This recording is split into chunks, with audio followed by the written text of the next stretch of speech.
Thanks, Jessica. Many of you have reached out to us after we ran several stories from people worried about maintenance failures and concerns from their property management. Some of those people didn't see any help until News 19 took action.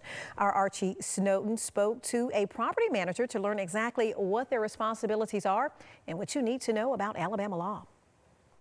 2 years. It's been going on for 2 years, but some people have not had heat or air conditioning. The water would flood into the sink and then onto the floor. From water leaks, sewage backup to rodents and pests, News 19 has heard all kinds of concerns from people who say their property management was not addressing.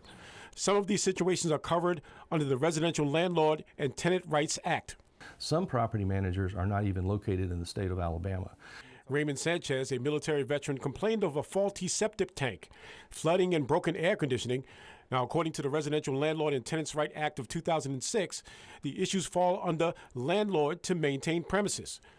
David Edwards of Hamlet Property Management in Huntsville was appointed to the Board of Realtors to help create the wording of that law. He says that complaint can be written in a demand letter by the tenant to the property manager or landlord under the act for their failure to fulfill an obligation. And in Alabama, you have 14 days to make corrections for heating, plumbing, cooling, electrical. If the tenant didn't break it, the landlord has to fix it. And that's from the Tenant Landlord Act of 2006. Another complaint that we've heard a lot about is the failure to hire a qualified maintenance team to make repairs. Now, Edwards says that is legal in some states, but not in the state of Alabama. A lot of these out-of-town folks, or I should say out-of-state folks, don't know our laws, and you can't contract that away. Just because you sign a lease that might have been written in California or New York or whatever state, it's governed by the tenant landlord law of Alabama, where the resident resides.